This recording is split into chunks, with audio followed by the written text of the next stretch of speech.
How to have fun anytime, anywhere. Step 1. Go to ChumbaCasino.com. ChumbaCasino.com. Got it. Step 2. Collect your welcome bonus. Come to Papa welcome bonus. Step 3. Play hundreds of casino-style games for free. That's a lot of games. All for free? Step 4. Unleash your excitement. Woohoo! Chumba Casino has been delivering thrills for over a decade. So claim your free welcome bonus now and live the Chumba life. Visit ChumbaCasino.com. No purchase necessary. VGW Group. Void where prohibited by law. 21 plus. Terms and conditions apply. The following podcast is brought to you exclusively by the Rad Rob Radio Network. Your life is spinning out of control. Seems the whole world is out to get you. Everything is wrong, nothing seems right. There's a sinking feeling inside. Even your best friend has turned his back. But you can't let it bring you down. No, you've got to fight it. 'Cause you try, but you can't let go. It's when you're down that you gotta get up. Don't let them walk all over your face. Stand up for yourself and make everything right again. Even if some guy's trying to blackmail you and your girlfriend thinks you suck, it's up to you to let them know that it was all just part of some rich guy's evil plan. Look out ahead, there's a truck changing lanes. You got some yellow crumbs on your upper lip, and those warts on your dick aren't gonna go away unless you start using topical cream every day.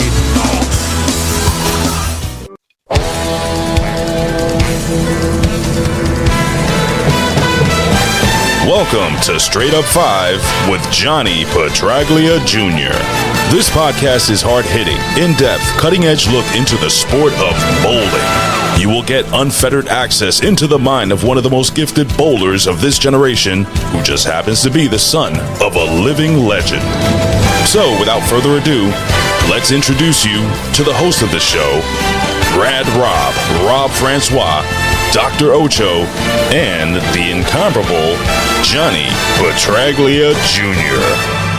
Hey guys, welcome back to Straight Up 5 with Johnny Petraglia fucking Jr. This is episode number, let me look this shit up, 34, give or take.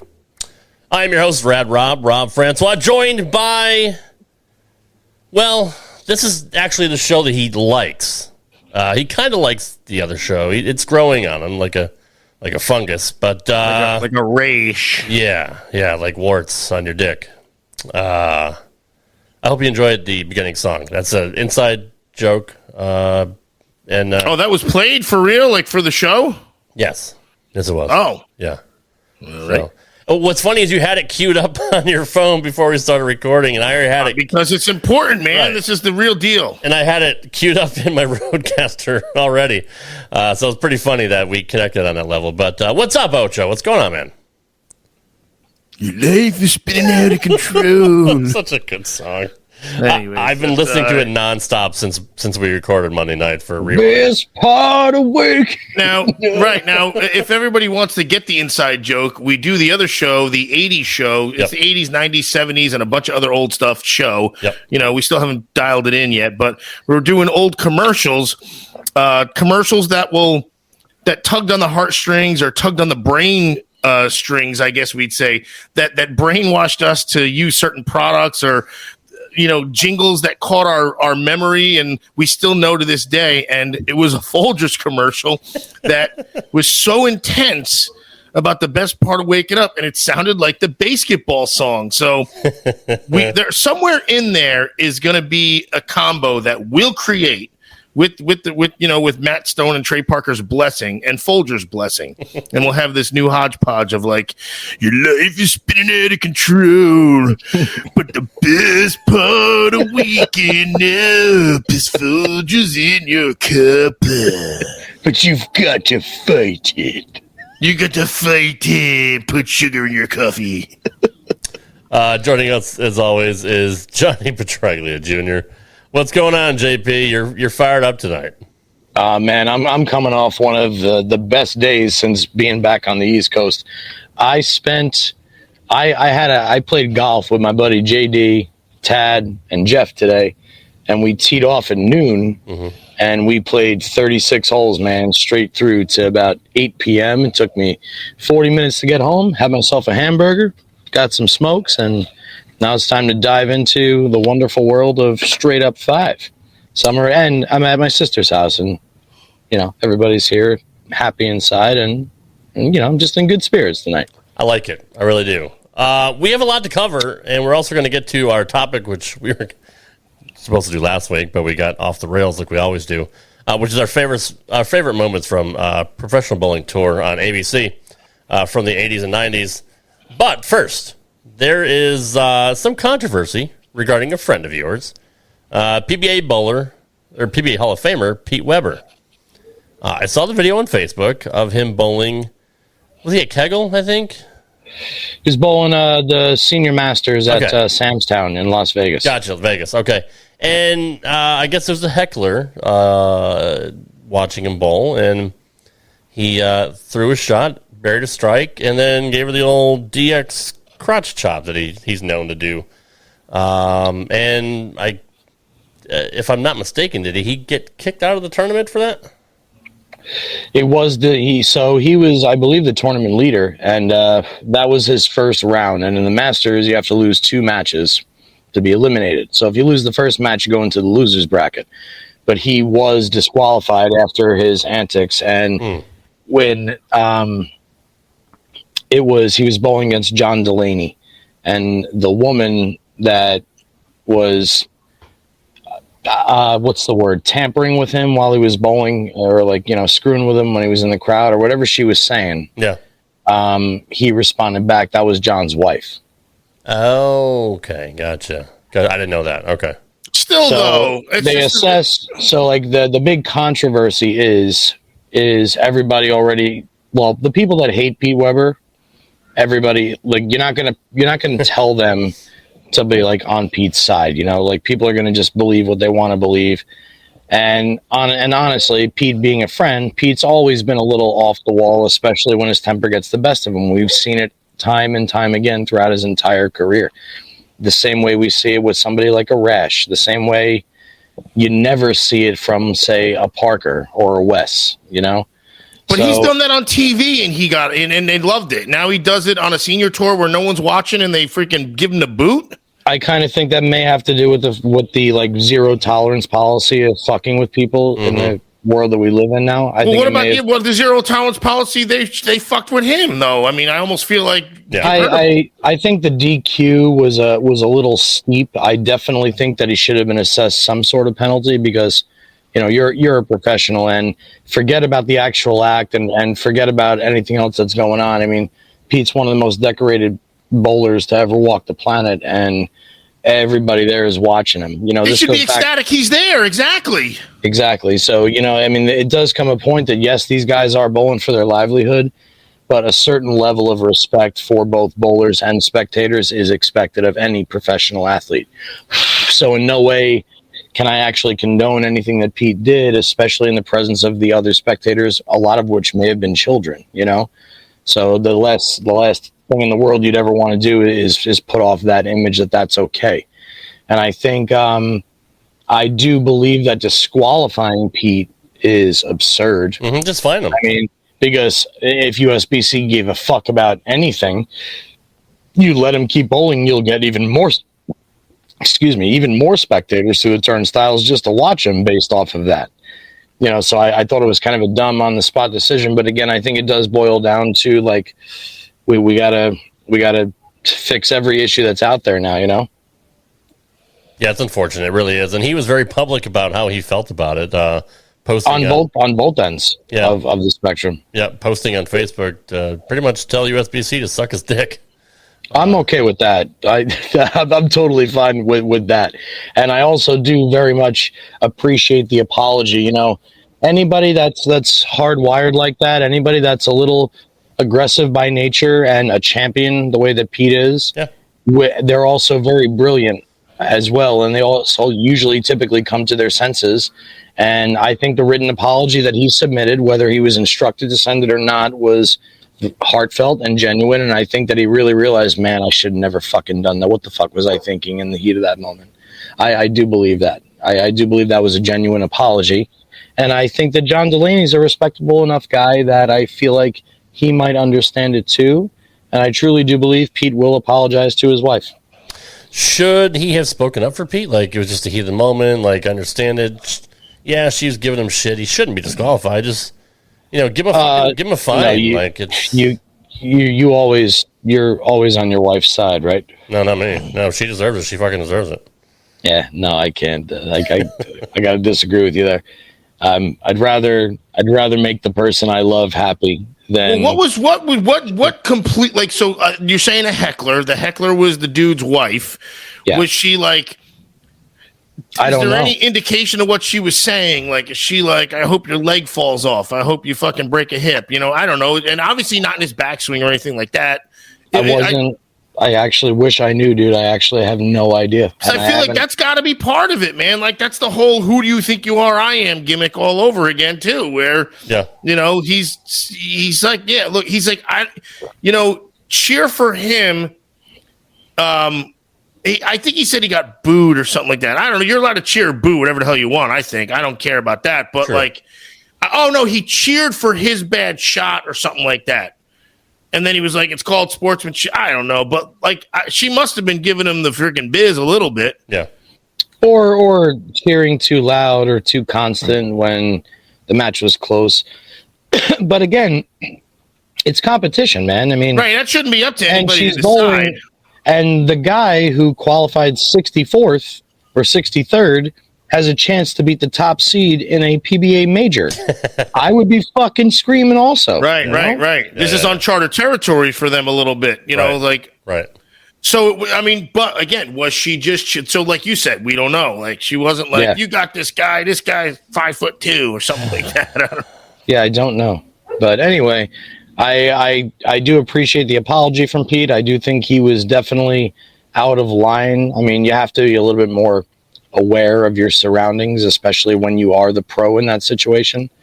I mean, guys that play left and right field in the visitors' ballpark, they get heckled all game. Yeah, go to Fenway and you never see him turn around and say "suck my dick" or anything like that. Yeah. So you gotta. I mean, especially. I mean, it was a little too much. A little bit, and that's me talking about a guy that I genuinely love and I have his back all the time. I mean, he's just a good man. Well, yeah, I mean, he's like family to you, obviously. I mean, yeah, I thought it was a little sour. But then again, I've done a little sour shit too, and only 1/10 of the percent of people that give a fuck about what he did would give a fuck about what I did. I mean, if somebody else did that when they lost a match, they'd say, yeah, go home, take your bags home, take your last place check, fuck off. Now it's a big thing because he's a name, Yeah. So I'm not saying this would ever happen, but what if he's just having a bad day? What if Norm Duke or Walter Ray were done something like that? Would they have been treated the same way as they do Pete? Disqualified? Yeah. Wow. There's got to be a totality there, that's right? That's a great question. That's a great question. Pete's I got have the track no idea record, what the right? answer to that is. Pete's polarizing. He's got the track record. But, I mean, guys like Duke or Walter Ray or, some of the older guys. I think they'd be so shocked that it happened, they wouldn't know what to do, really. Right? Yeah. Because, I mean, imagine Parker Bowman telling somebody to go fuck themselves. Right. Dude, I feel like even Chad Murphy would say, you know what, Parker, I know you must have slipped there. Yeah. Dude. Because Parker's never cursed at anybody. Dude, right. Parker literally whispered a swear in my ear, to make sure that nobody heard him. Like, I swear to God. That's how professional he is. Agreed. So imagine that. Did they go after Pete hard because he's Pete Weber and because he has the history? I think so. Yeah, I think they're trying to make an example like nobody's invincible anymore, which is perfectly fine. Right. But again, another one of their tournaments that they just decide it's totally cool to DQ somebody for telling a fucking fan to go fuck off. Yeah. I mean, I've watched Marshall Holman take fucking programs and rip them in half, walking from lanes 3 to lane 12 and say, don't ever fucking ask me to sign shit again when I'm competing. Or there's been some pretty shitty shit done by a lot of guys behind the scenes, and this thing was not televised. It was, it was the first round of the USBC Masters. I mean, and he's leading. Like, that sucks. You know what I mean? Like, that really sucks for him. To get at that point, it wouldn't have mattered because now he goes into the losers bracket. It's a level playing field. Oh, true. Yeah. No, that's fair. No, you're right about that. I mean, it was a level playing field to begin with. And, anybody can beat anybody on a pair of lanes in a 3-game set. Right. Well, absolutely. Would your dad have done something like that? Told somebody go fuck themselves? A patron to go fuck themselves? Yeah. My dad, in a very nonchalant way, would say, "Hey, you know what, bud? Just do me a favor. Got to stop doing what you're doing, because if you don't, I'm going to have you thrown out of here." He would say something like that, and then he would probably go get a tournament official. Right. So he's classy. Yeah.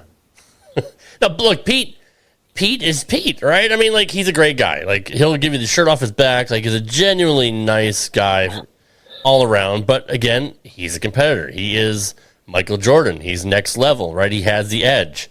A lot of people like that are on edge because of that. And I completely understand him getting involved in the heat of the moment and doing something like that. Like, and if Pete would lose legit, he would shake the other dude's hand. If he did lose, he would be a gentleman 100%. about it. Yep. Always does. Always does. Talk a big game, but let it come down to the freaking score. And then if I win, even when he wins, he doesn't. I will. The dude never freaking throws it in anybody's face. He's very emotional. I mean, I get it. I was just going to say, without getting too deep into Pete's personal life, again, this is observance with a little bit of extra knowledge. I also think that Pete leans on people that are there with him. Mm-hmm. Pete typically bowls better when he has somebody either next to him, behind him, or there to calm his brain down. Like, I know him and Tracy aren't together anymore, but I do know. Really? No, after 21 years. But I do know that every time Tracy was either in the crowd or sitting behind him, Pete focused very, very hard. Yep. And that was true throughout Pete's entire career. When he has people around him that love and care about him, he bowls a little bit better. And I am under the impression that at the Masters, he traveled to the Masters alone this week. And a lot of times I've seen Pete at events where he is alone, and for whatever the reason is, and he kind of flies off the rafters a little bit. Mm-hmm. Kind of gets, and I experienced the same exact shit. That's my dog Rocky, which is a huge mountain dog that I have to go put inside real quick. I thought it was a tree frog. Sorry. Oh, you changed that shit too. the dog's I'll be right back. Right. So, Ocho, let me ask you this. If you were in that position, and I know how you can get, I mean, you can fly off the handle sometimes. Would you have done the same thing? Me? Yeah, you're a. Sorry about that. Am I still good? I fly off the handle? That is impossible that you even would say that. You're very emotional sometimes. Yeah, you're a firecracker. I'm an emotional girl. I can't help myself. What would you have done if somebody was fucking off like that on your league? Oh, I mean, I don't know, because that's me, unfortunately. So I really don't know. On league, people usually will say, "Oh man, it's so much fun to just bowl you guys. You don't care if you lose or win." Of course we care, but like, we're not going to throw a fit if we do lose. If we, shit like that. I don't know. I'll tell you this. John L., a good friend, friend of the show, as JP knows him. He's a shifty guy, and he's got these hands that are the size of freaking catcher's mitts. So just another FYI. I'm going back, got to be 15 years. This guy's kid was cheering against us. Like, yeah, I can't believe you missed another one. Yeah. And like, this is so good. So, and we never seen the guy. It was just a cheesy Friday night league. And the guy, John L. goes up to him. He goes, "That your son?" And the kid's up on the front. This is back when there were two chairs and a scoreboard right by the bowling balls too. Yeah. and he's climbing all over him and like, yeah, you guys are killing him. They suck. They're the worst. And the kid, I don't know, he's probably 12 years old, and he was fat too. So little bastard. He goes, is that your kid? He goes, yeah, he doesn't know what we're doing. He goes, next time he talks, I hit you. and John L. said that? That's scary. In a few imbibed moments as well. So like, and staring like a hole through the guy. And then he goes, yeah, but I mean, he doesn't know. He goes, we good? And the guy's like, that's fine. That's totally fine. Yeah, I don't want to hear any more of your bullshit, guy. He goes, your son is going to get your ass kicked tonight. It was, and this is John L. 240 pounds, not John L. post like heart surgery, a little leaner. This is, it was like 2005-ish. Where are we at? So that's 17 years ago. And it was hysterical. So I was on, I guess, the other end of it where I don't know. Can we ever get some of these Howell Lane's legends on the show, like John L. or Glick? I've been wanting to Glick on the show. I don't think John L. knows how to use a phone besides to like punch it. All right, what about Glick? I've been wanting Glick on the show for a year now. Nobody wants Glick on a show. I want. Sorry, Glick. Just kidding. I want to talk to all these legends that you've spoke about for the last couple of years. So I don't what you're using the word legend a little loosely here too. That's fair. We had Johnny Senior doing a watch along about his 300. He bowled a 300 on television, and you're like, where are these Howell Lane's legends? Guys that bowl 3 games a week, shitty drunk, and you're like, I want to talk to them about bowling. I think they'd be entertaining as fuck. I'm just saying. The bastard stole my candy. That's for sure vacation. So, moving on to the main topic of the show, which is our favorite moments growing up watching the Professional Bowlers Tour on ABC Sports. Typically, it was always on Saturdays, right before the Wide World of Sports. Johnny, clearly, your dad was involved in a lot of that, so I know you have an affinity for that stuff. But old Ochi here is kind of new to the game. Didn't know who the fuck your father was when he met him. We've all heard that story before, which is fascinating. But, Ocho, have you been doing your homework? Have you been watching any of the old shows on YouTube?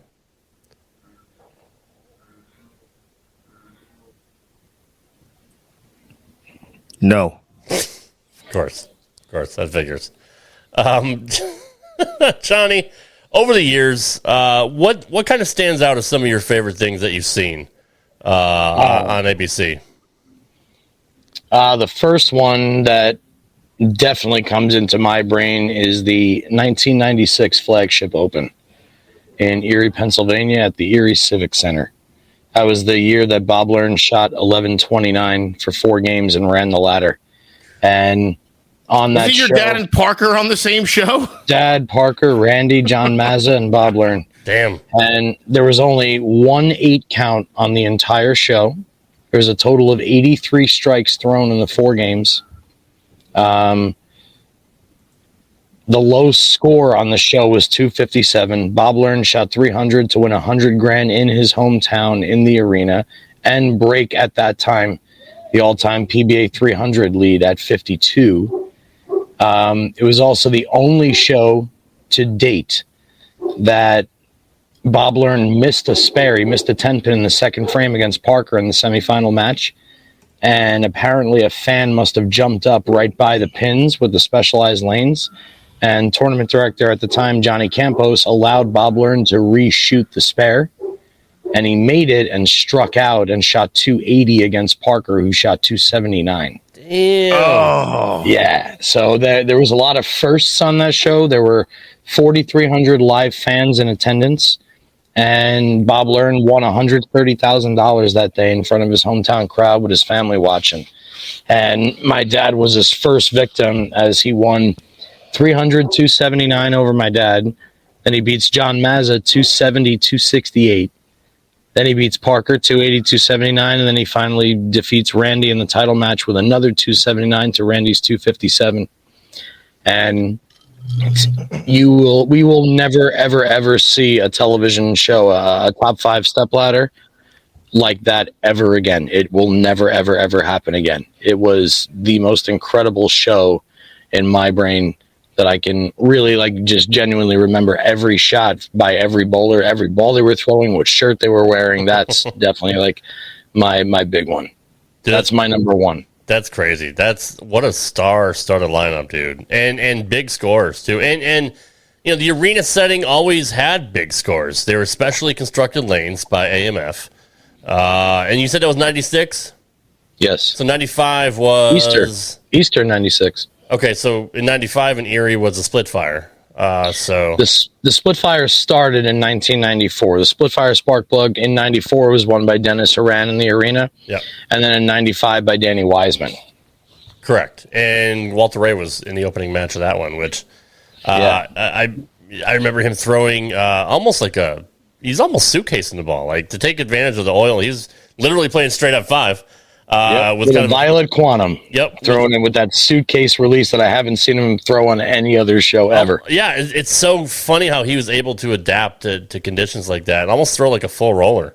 Yeah, it was. But he got beat by, what, was it Mike Williams, I think? Mike Edwards. Mike Edwards, yeah. And Mike Edwards threw like a 274 or 279, something like that. Yeah. And meanwhile, in the next match, Mike Edwards bowls Danny Wiseman and gets an 8 count on his fill ball to lose 278, 277. That's brutal. Yeah. That show had all the previous scoring records before the 96 flagship. Yeah. So it was funny to see, like, and also it was always cool to see the arena shows, like, with all the people there in attendance. Like, I think Erie had, like, 4,000 people maybe, and then they did Joe Louis Arena that year as well in 95. So they were playing some pretty big venues. Yeah, the biggest one they went to was, I want to say, Harper College for the U.S. Open. I think it had 7,200 fans through the turnstiles that week. That was the most ever at a PBA arena finals. That's pretty awesome. It was fun to watch, too. It really was. Or I'm sorry, you know what, Rob? I think you're right. I think it is Joe Louis Arena. In Detroit? Yeah. Yeah, that was the year that Dave Houston won. Defeated Paul Kaler. And Steve Hoskins was on that show. Dave D'Entremont. Rest in peace, Dave. And who on earth was the other bowler? Parker. Yeah, Parker was in the opening match on that show. Parker was pretty hot that year. He won the Columbia 300 that year as well in Austin.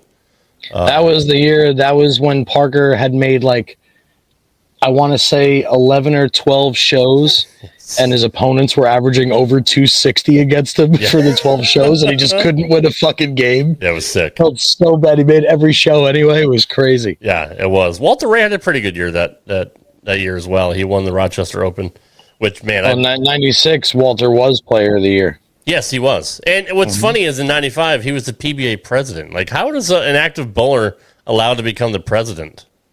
Well, my dad is the only pro bowler to serve 3 terms as president. Oh, really? Okay. All right. And he served that in 79-80, 89-90, and I believe 96 or 95-96. Is that a conflict of interest to have an active bowler be the president?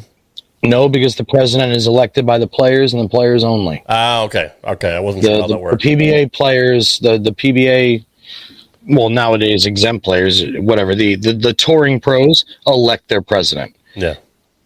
I got you. And you guys all know my dad. He's opinionated but soft-spoken. He's got good ideas, and he's all for everybody. And he's, chill as fuck. I love your dad. I really do. I see your dad rocking the goatee lately. He looks good. Yeah, I think it sucks. I haven't you don't like it? What? Hold on. I haven't had the balls to tell him. I hate it. You have to tell him now. To my core. Okay. Like when I hated when Parker got rid of his mustache. I guess those are signature. That's the. I'll give you that one. About yeah, him. I'll give you that one. Right. I guess I need to like just let it absorb a little bit more. But Parker's mustache might not be as fun and black as it used to be. That's the thing. It might be a little, salt and pepper here. Well, maybe that's all right. Just for women like George Clooney, and he's salt and pepper. That's true. Not with a mustache and a bowler. I'm way more salt and pepper lately. Fuck. You just did a George Clooney reference to bowling. You did. Yeah, I did. Yeah. Well, Michael J. Fox was the bowler, so there you go. For one movie. What else, Johnny? What else sticks out in your mind of some of your favorite stuff to watch? Obviously, we've talked about the Johnny Petraglia Open, where they played the video Rob, of your dad, like in his story growing up in Vietnam and all that, and it was very emotional. Rob, I appreciate shows for off the wall reasons, man. Like, I'll give you a prime example. I loved the 1996 Tournament of Champions. That was the one maybe in Harper College. But Dave D'Entremont ran the ladder throwing a Green Pearl track synergy on that show. And it was I was just getting to the age that I was learning how to throw a hook. I was 12 years old. Yeah. And I'm watching Dave D'Entremont cross like the third arrow all the way out to the 1 or 2 board. And he's just drilling the hole, man. And I love that show because I love when the guys run the ladder. Right. It is so hard to win 4 consecutive games against anybody. Am I cracking up? No, or am I good? No, you're good. Okay. It is so hard to win 4 consecutive games against anybody. To do it on national television against the best in the world, I love when guys run the ladder. I really, really, really do. But that show stuck out to me because Dave D'Entremont was in the prime of his career. He had been knocking on the door. He was like chasing player of the year. He's winning all these random titles once resin is introduced. And then that year when that synergy and that NRG and that whatever other brown ball that they had, I can't remember, the code red critical mass, he was a little bit stronger than everybody else, and he curved it a little bit more with less effort, kind of like a Steve Cook, but on the right side of the lane. Right. And I distinctly remember that show. The show you brought up earlier, I love Danny Wiseman. Yeah. So I love the 95 split fire, 100%. Obviously, my dad's 300 show, 1994 in Toledo. Yep. I always loved watching the AC Delco tournaments and the Showboat tournaments because they opened the season. And I felt like you always saw the guys that were really hungry to kick ass always bowl well in the first 2 events of the year. So, like, I remember Norm Duke was player of the year in 1994, but I remember him beating an amateur Robert Smith, they were both throwing piranhas, and Robert Smith bowled a great game and lost, but still, like, I look for that kind of shit in the shows that I watch. I like perfection when I'm watching the bowlers. That's why I like watching Chris Prather so much. Yeah, I mean, I totally get that. I personally like the final episode on ABC in '97, like just to see the tribute paid, like to Chris Schenkel for all his years of covering. Like they could have done Bo as well, you know what I mean? But like they loved Chris. Like he was the show. Like he was the voice of PBA for he was the voice years. of God, and Right. then God happened to luckily call the PBA. Let's be honest with that. Yeah, no, you're right about that. I mean, he was tremendous, and I got to meet him at Bradley Bowl several times when they toured there over the years. Smoked a fucking carton of cigarettes a day, but man, he was such a super class act and super nice guy. Just hang out and talk to him at the front desk for a while. And I couldn't agree more about Schenkel, and he always remembered everybody's name, no matter how many times he met him, which was amazing. Your dad told me that actually. Your dad told me that about him when he said because didn't Chris give him a ring or something like that, or a watch or I forget what it was, but after I knew who your dad was, by the way. Schenkel and Dick Weber were the 2 guys that always remembered everybody's first name. But the reason I didn't like the last ABC telecast, which was the 97 St. Clair Classic in Missouri, was I do love the fact that Walter Ray bowled Pete Weber on the last televised ABC show. I think that's pretty cool. But if you guys have ever seen the show or not, they were so difficult on that show. Mm-hmm. The scores were very, very low. It was very, very hard to strike. Yes, I do remember that. And contrary to what Rad Rob said earlier, people that watch, if you're going to watch the last show on ABC, let's have something legendary. Make that shit stonewalled. Make every fucking score be 260 or higher. Please. Oh, yeah. I remember Pete. Actually, I do remember that. Like Pete was leaving like 2-8-10s, and then he would like hit high on the very next shot by only moving one half a board or something like that. And Brian Voss in the first match is in front of the ball return going Brooklyn. Yes, like, right. What are they doing? It's the last show of the year. Yeah, ever. Did Pete have the mullet in that one? No, he was clean cut. He was mullet in '96. Oh, all right. Yeah, 97 he changes too.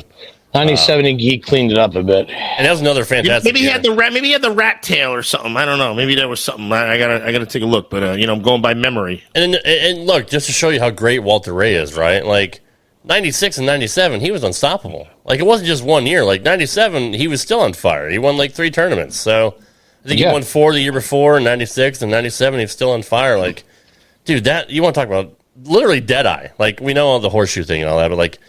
He fucking didn't miss, and just he was next level. Let's just say that. 100% next level. Ocho, you got anything, dude? I mean, yeah, I do. I'm still shocked at like how we haven't explored the show that we did with Johnny Senior and his 300. How he already planned on Walter leaving maybe 1 or 2 stone 10s based on the way his ball was reacting. So he's like, I got to go 279 to win this game. And then in the third frame, I don't remember what frame it was, whatever. And now he's like, oh, now I only need 256. And I'm like, man, playing the game backwards just feels harder because it puts more pressure on yourself rather than – and I tried to bring it up, but like I guess that's a normal thing, and I still couldn't fathom that. I want a whole show to be about that one day. I agree, dude. Like that was so fascinating to hear shot by shot what Johnny Senior was thinking, like thinking ahead of the shit, like playing out and that's every without single... him throwing a ball. He's like, what if he misses? Now he's like, Right. I'm out. I'm done. Not even factoring that in. Like he just played out every single scenario in his head. It's amazing. You guys always talk about that, but let me really tell you what makes my dad and any fucking true champion different. After everything he said, what did he say when he had to throw the shot for $100,000? What did he say about that shot? Well, I remember he said I did it once in 78 and I screwed it up, so I won't do it again. Something like that. No, he said this one's for college. That's college. Oh, that's true. Yeah, he said it in the interview. Make sure you stay down at the bottom. Yeah. That was it. Everything else is going to be perfectly fine. Yep. Fuck the worry. Fuck the score. Fuck Walter Ray. If he leaves 1 ring 10, it's 240, and then this number. When it came down to it, when the back was against the wall and he had to do what he had to do, it was shut down, do exactly what I know exactly how to do. And that, to me, that's what makes that's sexy to me. We talked about that on that show, and we said it takes such an extraordinary human being to do that. And again, not that I was wrong because I still was right, because your dad said, well, I drew from when I didn't do it. Is he waving at us? No. Oh. No, that's for a friend. So he's like, I drew that I didn't do it at one point, and I said that will never happen again. And for some reason, that's how he like kind of cleared his brain. And again, of course, it was for college. But just the fact that if we're in that position, it ain't like a 300 on TV don't happen that often. And I don't care if you've thrown 5 million strikes, it's going to feel a little different. So to be able to hone that in, get your body in tune, a 3-foot downhill slider to win the Masters is not a same fucking 3-foot uphill putt at a Muni. So damn right. Your ass puckers, you sweat, you're shaking. It's this thing you've done so many times, but for some reason, this is so hard. Absolutely. And they pull it through, and that's why. But and it's supposed to be fucking hard. That's the point. That's why I hate the fucking big red wiffle bat. Your dad made it look easy though, and it just shows that he was able. I crushed it. He was just able to filter everything out. Like, don't even think about the crowd. Don't think about like the stop. What was like the third or fourth 300 on TV? It was number 7. Okay, 7. So I mean, what Dad'll never tell you, and actually not that he will never tell you, but what he will never mention is, because I have this gene because I'm his son. My dad is an entertainer. Excuse me. My dad likes when people are rooting for him to do good. Mm-hmm. He likes being that center of attention. He He craves that attention. It fuels his fire. On that show, he mentioned that, like, with the crowd going, the energy in there, he said my knee was bending a little deeper, my adrenaline was going, my endorphins were kicked up, I felt more flexible. He was saying things like that on that show. Somebody mentioned that's on the YouTube channel, right? Well, you're yes. Yes, it is on our YouTube, our official YouTube channel, Straight Up 5 with Johnny Petraglia Jr. Just search that, or search, you can search, Johnny. It was freaking brilliant, and if you haven't watched it, you're losing at life. I need to watch it again because I'm just, you're getting me excited for it again. I need to go back and watch it again because it was that fascinating. I was going to say something. Oh, Jesus! What were you just talking about? It was about the knee bend. It was about the energy, the adrenaline. I'm really into like 80s hair bands. I really, really love rock and roll. Yeah, you are. And that came from my love for Freddie Mercury. I've always been a huge Freddie Mercury fan, right? Because you're gay. And that's because of my dad, and because I'm gay.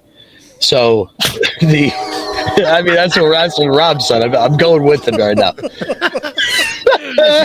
Counterpoint so quick though. Holy shit. So, but my dad always used to say, I don't know where this guy gets this energy to, because like he saw him live. I always wanted to. I don't know where this guy gets the energy. And I'm like, what do you mean you don't know where this guy gets the energy? You do it every fucking time you're on television. And you're performing for 2 hours the same way he's performing for 2 hours.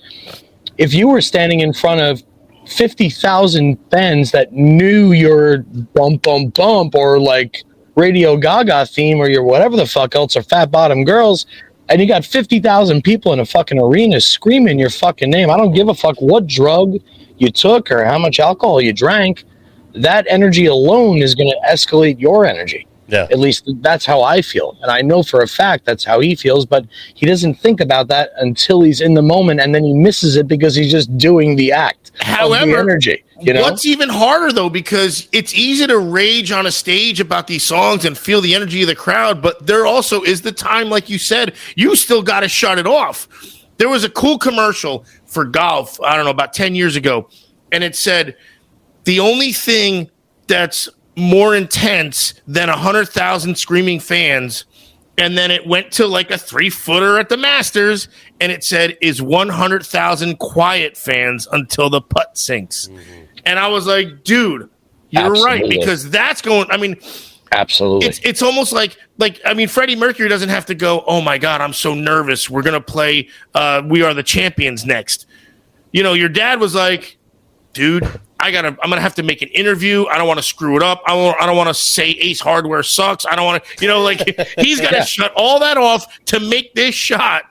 And then if he misses it, well, I don't have to say it, but still he makes it, has to shut it off, and then gets that energy boost again. So turning it off and on is the hardest thing to do. It's that's why it's more impressive. Why do you think so many, rock and roll stars have died, right? Because they're taking uppers and downers. Keeping it going. It's always high. Absolutely. It's always up. Yeah. It's always upwards. Jesus, the most recent one, Taylor Hawkins. Foo Fighters, yeah. Foo Fighters.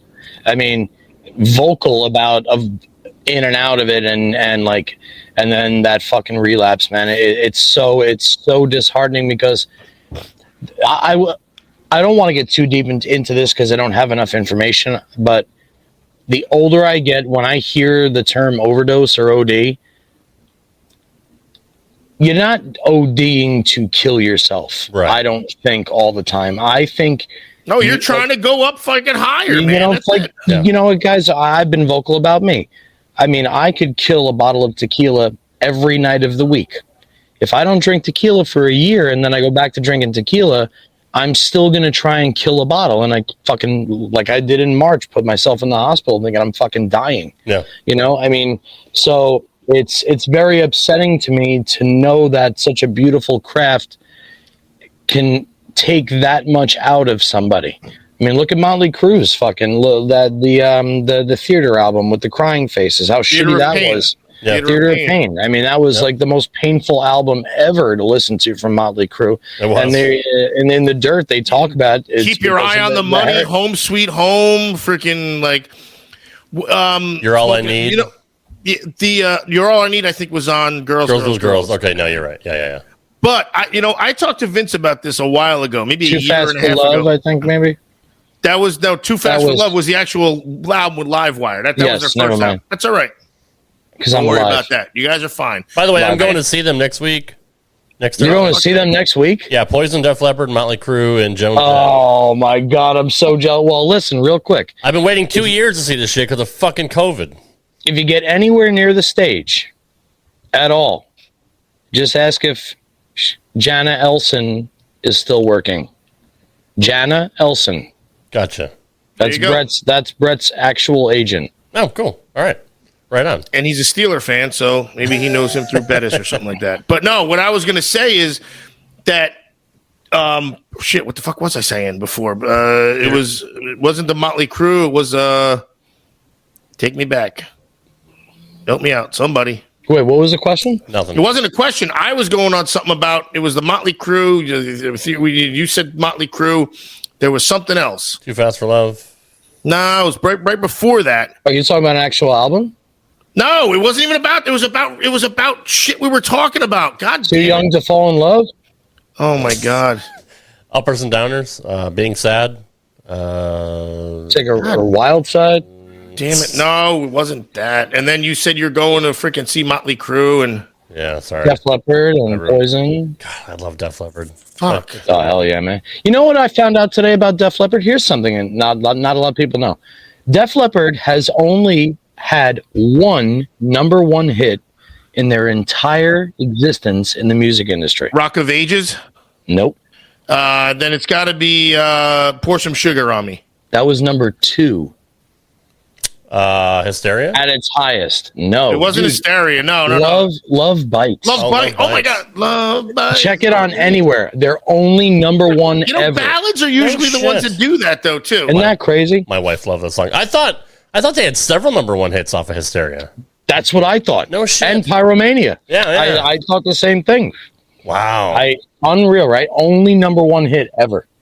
But still, Shit, like, what the hell what were you guys talking about before the damn?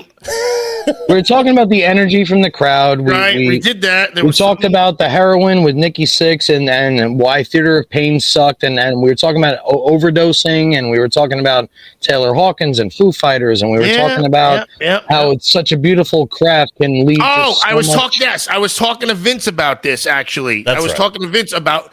Vince Russo, not Vince Neil. No, right.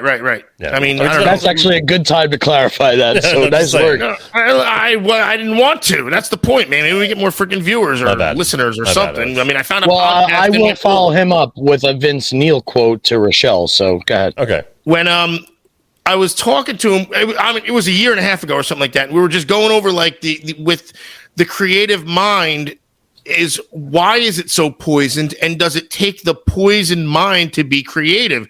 Because you just see so many people that whether it's comedy, it's all through pain. Whether Comedians, it's music, yeah. it's through. Yep. I mean, especially. Yep. And I think I brought up like Artie Lang and everybody, you know, like Robin Williams. So many people who, because I don't think you can tap into that area Goldberg from the when Mighty it's Ducks. just- that's true. Yeah. The goalie. No, that's right. Yeah. I actually did a bit where Goldberg, the actual Goldberg, was going to be in the Mighty Ducks 5 because Goldberg, the goalie, was in jail or something. That's pretty Is funny. he in jail or dead? I don't remember. But, No, he's okay now. I think good he's for him. actually recovering. Yeah. oh, right on. So maybe Bill Goldberg isn't going to be in the Mighty Ducks 5 or 8.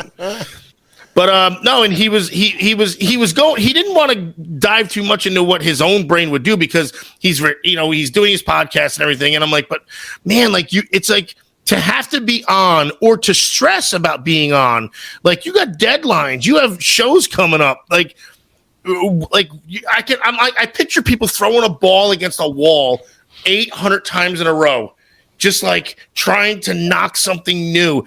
And for some reason, 90% of creativity is always either masking pain or coming from pain, which is why all these tragedies happen. When we were talking about the guy from Foo Fighters, and you're saying like this, this beautiful mind of creativity, and it's so daunting that like, is it better to just be an idiot who Right, an average schmuck. thinks so rational at times and No, can't I would explore? I would rather dance with the devil every day and know that my mind can be that focused and brilliant at something than wake up every day totally content not having that. Well, I say this because I'm on both ends of the spectrum, as you both know. Mm-hmm. Yeah. So I'm walking a fine line, by the way. Aren't we all kind of on that line? No, I'm an idiot. I'm certifiable, though. Like, I don't know about you that. have proof. This show wouldn't be possible without you, so that already doesn't make sense. I appreciate that. But I'm still, Well, it's the truth, isn't it? I mean, I'll take your word for it. But like, who else is going to give us the but for wrong real, intro? this is a deep subject right now because I see it in every walk of life that you look at. Everybody views some aspect of life in that capacity, whether it's an athlete, a real estate broker, a painter. Like everybody has like a specific set skill. Like, but then when you take the guys whose brains are a little erratic, they're usually the guys that paint the most beautiful pictures for the rest of us, like a Freddie Mercury or a Bob Ross or a fucking Reading Rainbow guy or the Blues Clues guy. Like, it doesn't matter what it is. They are trying to cater to their own heartache, their own pain, their own suffering in some capacity. And I guess their only outreach is in that capacity, like talking to the world about it. I feel that way on a very smaller level on this show. Yeah. Like I would never talk to a psychologist or a psychiatrist the way that I talk on this show because I feel like I know we're talking to however many people we're talking to, but I'm talking to two guys that already know all of my issues.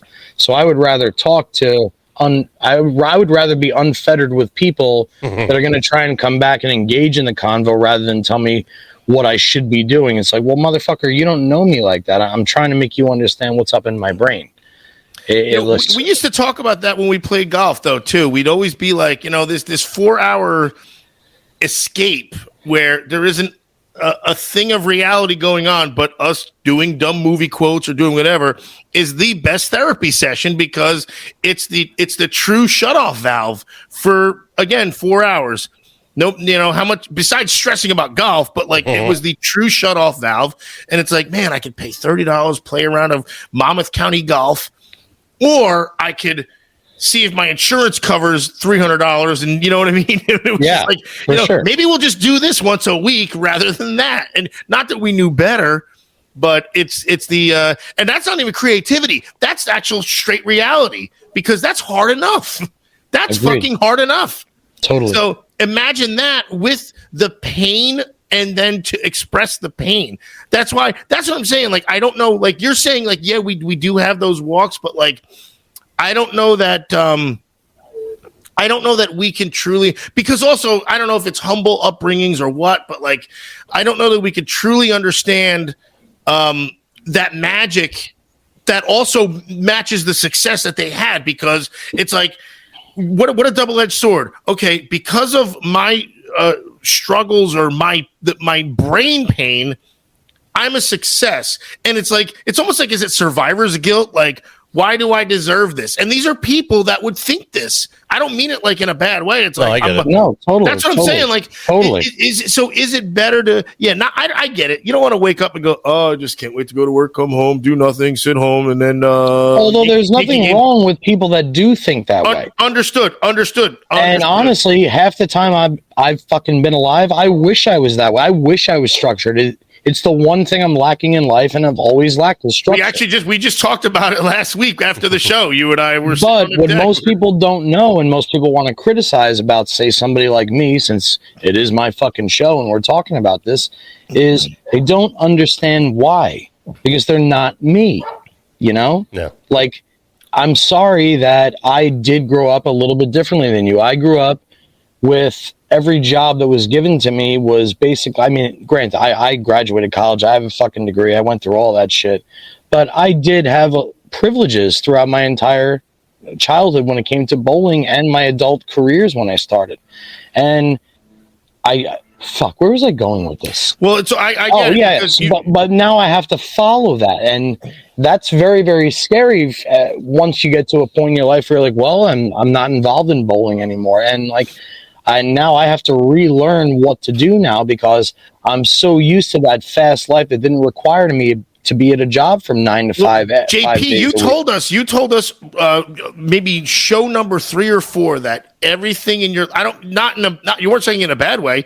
You were saying it like everything that's happened to you happened through bowling. Yeah, right. Whether it's an acquaintance, whether it's a job, whether it's an advancement, whether it's a move to everything. Hanging out with Tony Gwynn at a barbecue or whatever. Yeah, right. Exactly. Yeah. Your whole life you're so thankful for it, and then it's almost like graduating high school and not being taught anything besides that. Yeah. And it's not that it was because you bowled, it was you still know how to function in society. Like no one's saying like you don't know how to go to the store and buy eggs. The only thing that happened to me as I got a little bit older was I evolved in the capacity or in the respect that it was also my fault. Now, granted, it's all I knew growing up, so it's all I stuck with growing up. Mm-hmm. But I could have very easily said, well, I'm going to do this for 6 hours a day, but then I'm going to go learn how to play guitar for 3.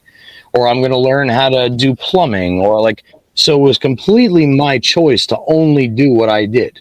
And my things that I enjoy doing are entertaining. I love theater. I love singing. I love performing for crowds. I love doing charities with junior bowlers. I love shit where people look at me. It's why I'd be the greatest bartender in the world. I love that position where people want to either talk or see me because that's when I perform my best. Right. When I'm in an element where I'm amongst the crowd, I either get bored, lazy, or just flat out don't want to be there. That's usually what happens. So I will always hunt for places where how can I steal the attention? Because I always feel like my energy is a little bit higher than everybody else in the room. And, rock and roll and wrestling kind of play hand in hand, not just because of the whole rock and wrestling connection in 85, but you're on the road 300-something days a year for years and years and years. You get the adrenaline from the crowd. It's hard to come down off of that. They used to hang out in the bars after the shows. That's where they did their business. And when they get fired or they have to retire, they don't know what else to do. They don't have life skills. Most of them have done that since they were kids, like Roddy Piper. They didn't know what else to do. They've lived a fake persona for so long that they truly don't know the real persona. And even hold on, real quick. Go ahead. But even when they're home, like for one day in a week, which like back in the day, they travel like 364 days a year almost. I mean, the one day a week they had home, they got to listen to the wife fucking take out the fucking garbage or do the dishes or play with the fucking kids. And they're tired. They're beat up. They've been on the road for so fucking long. They don't want to deal with home life shit. Meanwhile, the family's ecstatic to see them. Right. Which, it's another cutthroat situation. And they don't know how to adjust. And when it's all over, like when the music stops, which is like a famous quote, a lot of them can't deal with everyday life. It's almost like they're PTSD from fucking, being overseas in the war.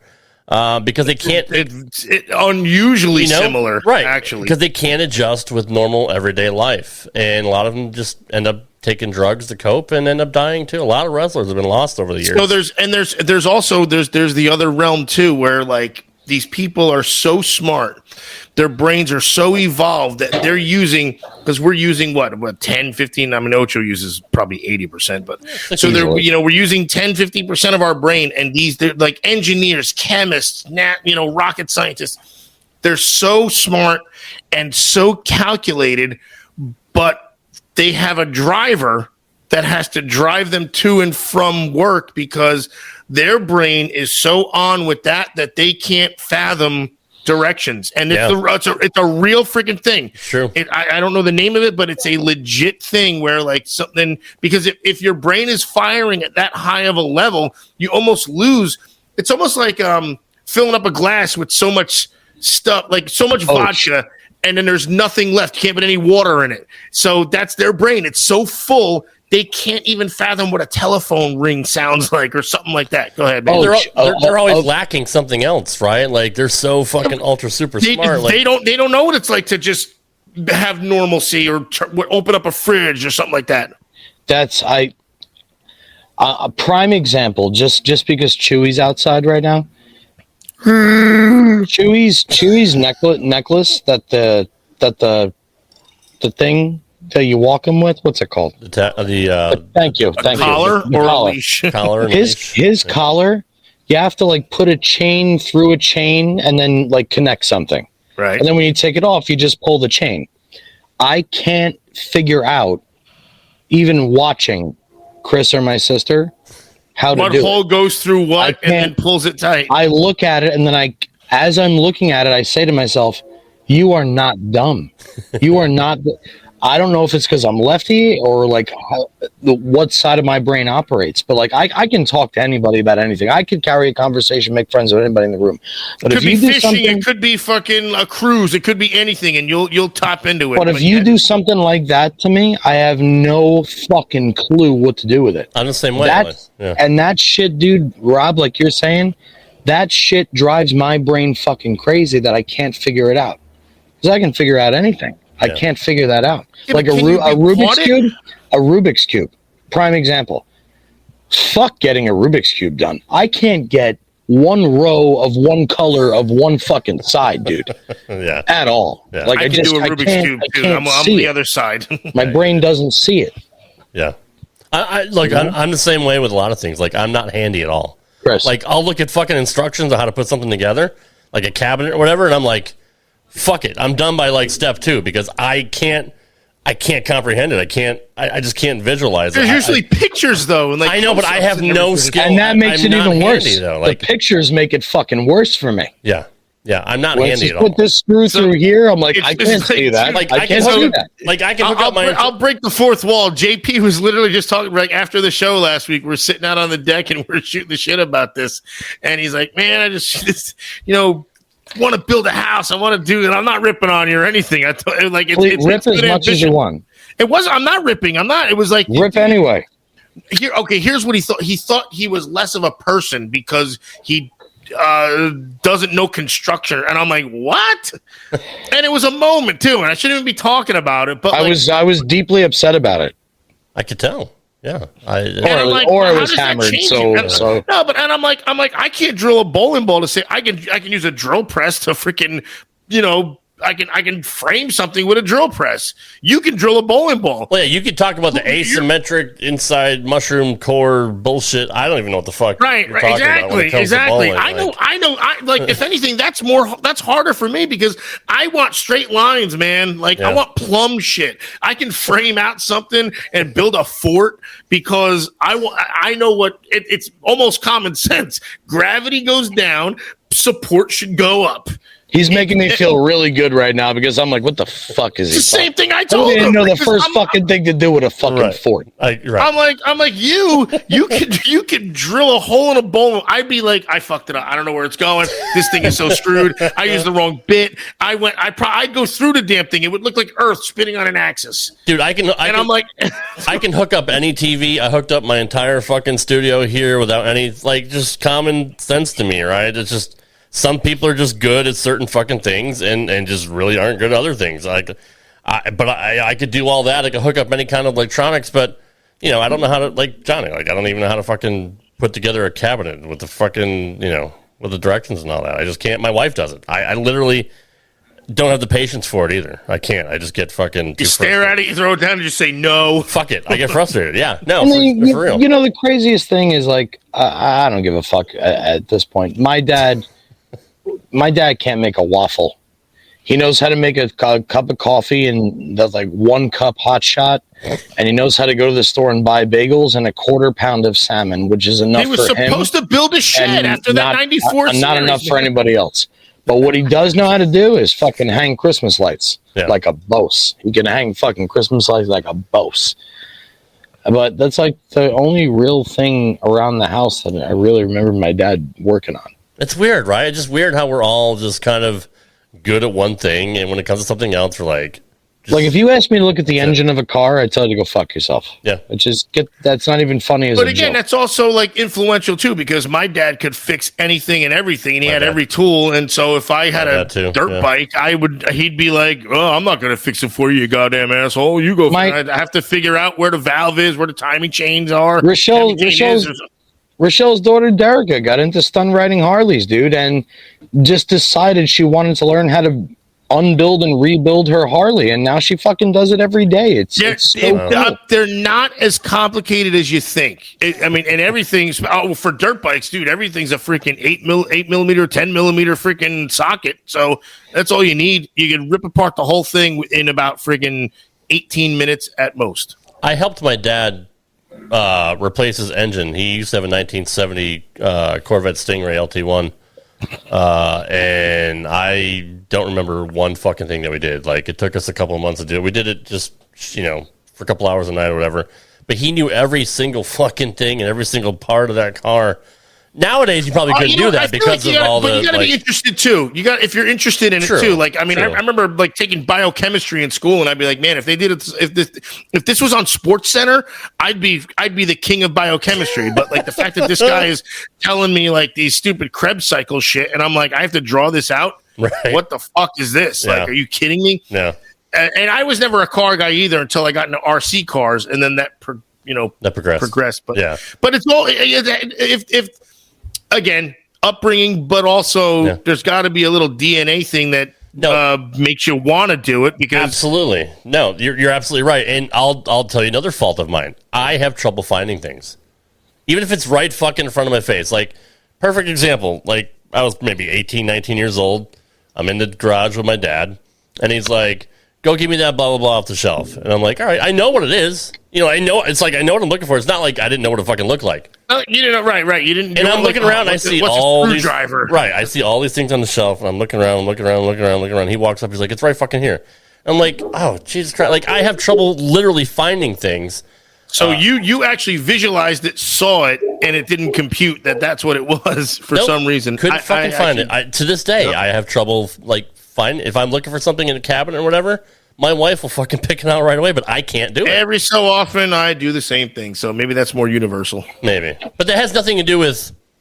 That part doesn't have anything to do with upbringing. That's literally, not brain capacity or anything. It's literally either. A skill that I don't have, I guess. I don't know. We're into some really deep shit tonight. What happened to bowling? I was just going to say that, and this always happens on our show, and I actually love the fact that we do talk about bowling, but I enjoy this so much more than talking about bowling. Well, yeah, because bowling sucks. No, we are supposed to talk about bowling, though. Yeah. I mean, that's the point. Right? But no, I do like this shit too. But you're going to say something else, whatever happened. What is the skill in finding something, though? It's not like there's a freaking world champion highlights of the fucking hidden search find or whatever the fuck that can. What else? What else would you call it? Like, I don't World have Series. I don't have the ability to fucking search things out and find them. Like, I don't know. How else would you explain that? You find fucking every Popeyes that's near you for the last fucking 20 years. Asshole. Like, Jesus Christ. You're such a fucking dick. You've got to find it. Your life is spinning out of control. Choke the bastard. I meant to hit that one, but yeah, good stuff. Always good stuff. I do like it when we go off the rails and kind of. It was nice talking to Jamie tonight. Jamie absolutely refused to get on the show. Chris refused to get on the show. They both came out. I don't know if they're hammered or they're entertaining their guests. All they gotta do is wave or something like that. Say, literally, hey, it's all like, hey, we're the homeowners, right? Yeah. Oh well, what are you gonna do? Well, hang on. You want me to try and get Chris out here? I'll get him out here. Your life is spinning out of control. Your life is spinning out of control. Is he wearing boxer briefs? It looked like it, didn't it? Yeah.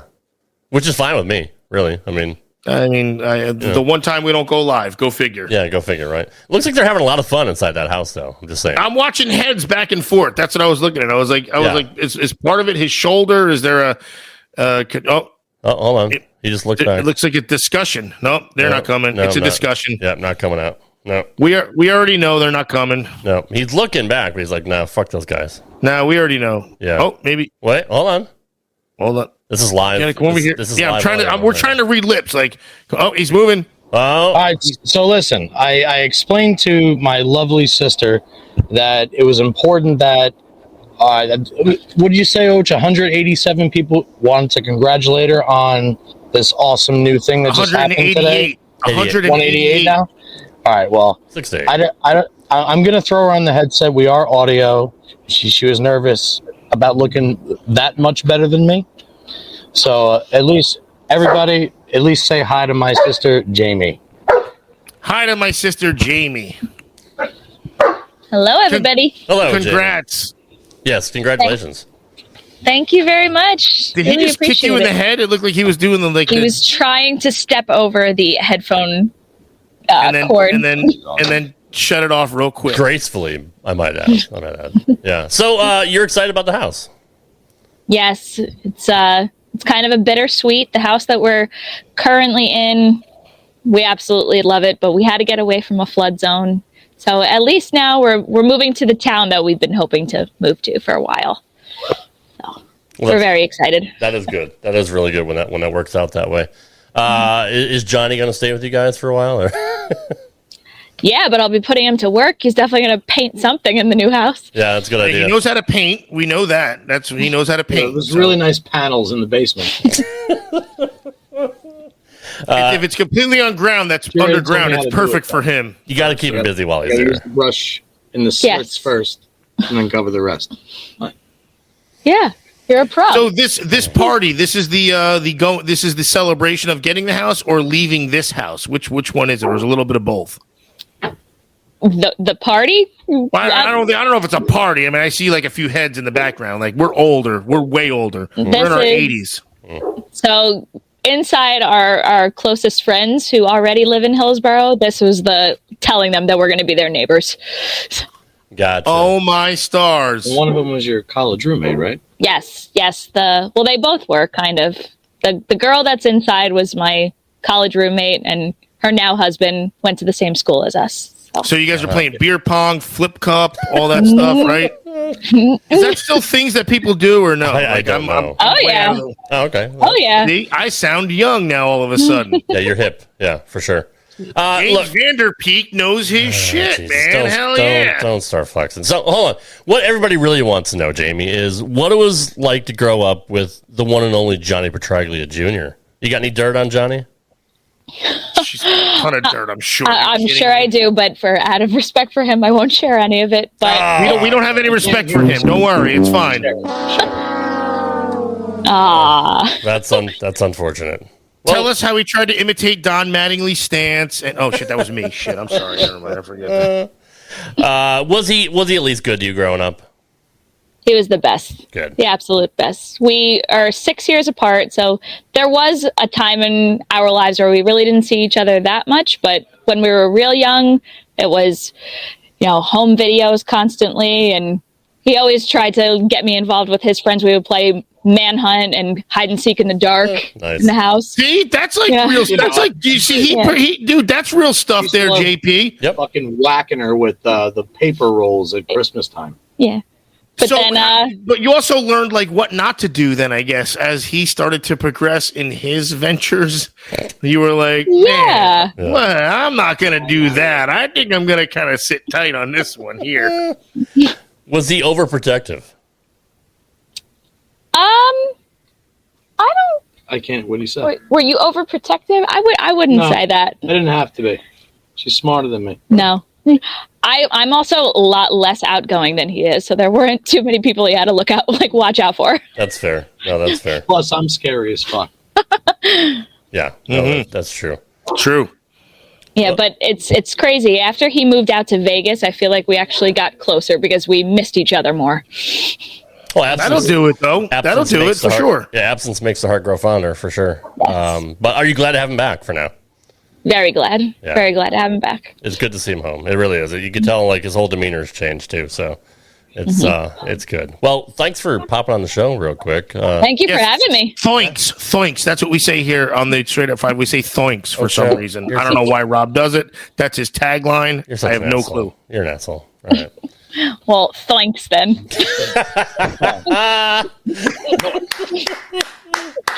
Well played. All right. Well played. Thanks, you fellas have a good night. You too. Jamie wins the show. She does. That's for her. Thank you. Yep. Jamie gets the Thank you. How about my wonderful sister? She's awesome. I like her more than you, actually. So, isn't she great? Yeah, she is. All right, we are. Sorry, good. We're done now. We could talk for a minute, but I mean, we're gonna. That's good. I think, I'm good. I'm done. Covered a lot of bases tonight. Hit a lot of good subjects, deep subjects. Out of control. Seems the whole world is going to get you. I'm going to listen to that every day, I swear to God, until I die. That's the greatest song ever. Everything's wrong. And I'm going to add it to my gym playlist. You should. That way when I'm like really struggling and it comes on, I'll get that second win because I'll just be laughing my ass off. That is fantastic. That is great. Johnny Jr., we're going to wrap it up here. Where can people find you on social media? At JPJR07. Feeling inside, and your best friend is back. But you can't let it bring you down. You got to fight. Cause you can't, but you can't let go. Oh, we just mashed up there. I like it. Gotta get up there. Don't let them walk all over I can't your sing it face. again. I don't want to sing it again. Ocho, where can we find you on Twitter? Stand up and make everything right again. You can find Dr. Ocho at the Dr. Ocho. So I don't know. And you can find Rad Rob at Rad Rob Gaming. Wow, and you can Your view this girlfriend on thinks you any suck. podcast platform available. Literally, you can find us anywhere. I drank one. I actually drank one by mistake. I made ice cubes before. I used a brand new recipe for them, and there was a podcast in my ice cubes. I fucked up big time. What? But now there's a podcast. What did it taste like? It don't matter. It was a good recipe. I asked my sister's husband to bring me a shot 40 fucking minutes ago, so he fucked up too. So now I gotta go fuck with him. So we're leaving at a good time. It's never gonna get old. Biggest part of He's probably got some crumbs on his upper lip and some warts on his dick. I have nothing else for that. So, guys, join us back again next week for another edition of Straight Up 5. I don't know what the fuck we're gonna do next week, but it's gonna be interesting. I do. Okay. Probably the same shit. Probably the same shit. So yeah. And your girlfriend thinks you suck. We'll see you guys. We'll see you guys next See you, week. dude. See you guys. Thank you.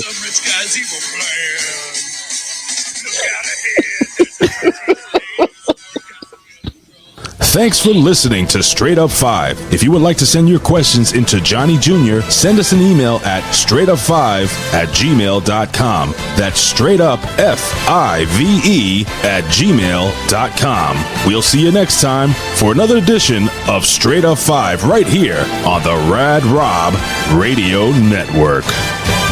Step into the world of power, loyalty, and luck. I'm gonna make him an offer he can't refuse. With family, cannolis, and spins mean everything. Now, you wanna get mixed up in the family business. Introducing The Godfather at ChumbaCasino.com. Test your luck in the shadowy world of The Godfather slot. Someday, I will call upon you to do a service for me. Play The Godfather now at ChumbaCasino.com. Welcome to the family.